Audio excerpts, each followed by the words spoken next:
Hello everybody, welcome to this video. It's another in the series on Animal Farm, and everything I go through in this video series comes from Mr. Bruff's Guide to Animal Farm, written by Kerry Lewis and edited by me. It's available in paperback on Amazon and in Kindle form, and at mrbruff.com to download as an ebook.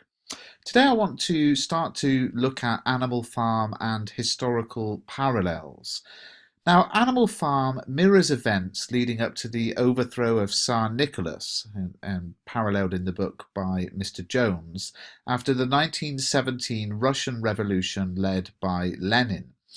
Then the novella takes us through the 1918 to 21 Russian Civil War, which is the Battle of the Cowshed, and into the period after Lenin's death in 1924, when Stalin, Napoleon in Animal Farm, took complete control of the reins of power.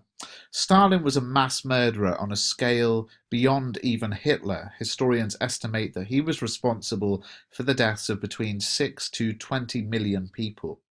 So what we're going to look at is the chapter by chapter historical parallels. Now, the events in the novella do not always reflect the chronology of historical events, but there are parallels with pretty much everything that takes place. So let's have a little look at some of those.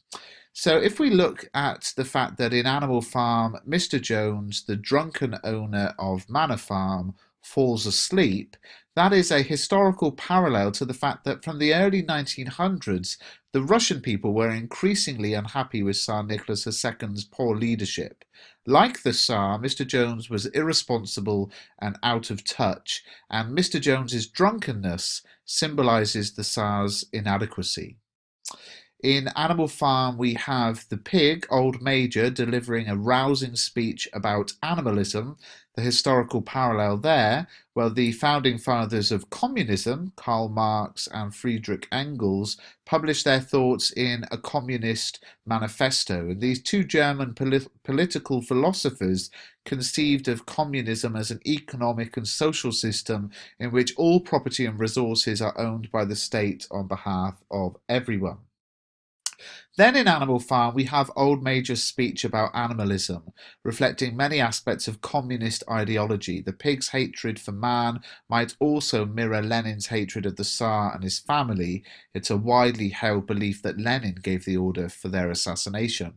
Major's speech is analysed in more detail in the revision guide, but here's a summary of the key points and their links to the Communist Manifesto. It's very sophisticated, this, but I think it's important to realise that, this was not just, of course, a story about animals. This is an allegory of the highest level, and therefore there are so many links to historical situations.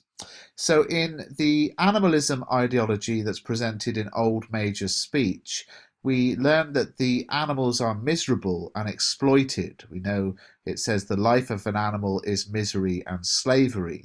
Well, in the communist ideology represented in the Communist Manifesto, all historical developments are because of class struggles in which the ruling classes defeat and exploit the workers. So there's this parallel between the misery and exploitation in both real life and in the text.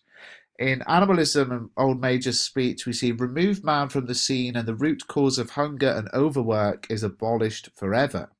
In the Communist Manifesto, we get the message that with no ruling class, the populace collectively owns property and resources, so everybody has enough. It says from each according to his abilities to each according to his needs.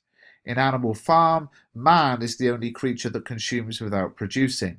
In the Communist Manifesto, capitalists consume the profits, yet, unlike the workers, do nothing to create them. In Animal Farm, the animals should revolt against humans, rebellion, and in the Communist Manifesto, this will only happen if there's a revolution. The proletarians, the common workers, have really got nothing to lose but their chains. They have a world to win, and workers of the world need to unite. So you can see these strong parallels between the two, and it goes on as well. So we have in Animal Farm, Major teaching the animals beasts of England, and we have this historical parallel. The anthem Beasts of England corresponds to the Soviet Union's national anthem, the Internationale. The words for the anthem were written by left-wing French revolutionary Eugène Poty in 1871, and the anthem, which is worth comparing with Beasts of England, was used by many left-wing organisations. And you can see the parallels between the two on the screen there or in the revision guide. Now, of course, in Animal Farm, it is their singing that wakes Mr. Jones, who thinks there's a fox, and he fires his gun. While the firing of the gun might symbolise how Tsar Nicholas II was associated with violence and death, his political opponents called him Nicholas the Bloody. And we have a number of tragedies. The Kodinka tragedy in 1896, at a celebration of the crowning of the Emperor and Empress, 1,389 people were trampled to death, and roughly the same number again were injured. The anti-Semitic pogroms, organised massacre of Jews between 1903 and 1906, are another parallel with the violence here. The Tsar was responsible for the estimated deaths of up to 2,500 Jews. Bloody Sunday, or Red Sunday as it's referred to sometimes, 1905, the Imperial Guard fired upon unarmed demonstrators as they marched towards the Winter Palace in St. Petersburg to present a petition to Tsar Nicholas II of Russia, and about 200 people died and 800 were wounded. After the unsuccessful 1905 revolution, the number of death sentences and executions dramatically increased, and the Russo-Japanese War 1904-1905, well, the Tsar was widely believed to be responsible for this war. The Japanese victors destroyed the Russian fleet and won every battle. So this is just in chapter 1, and in the revision guide you'll see the same sort of table for every chapter of the text. It's interesting because if you're studying this for GCSE, the context isn't heavily assessed. You're talking about maybe 6 marks, for example, on AQA. But it is important to know that this is not just a story about some animals on a farm. It's an allegory, and there are very strong historical parallels with real-life events that were taking place. If you found this video useful and want more on Animal Farm, please do give it a thumbs up.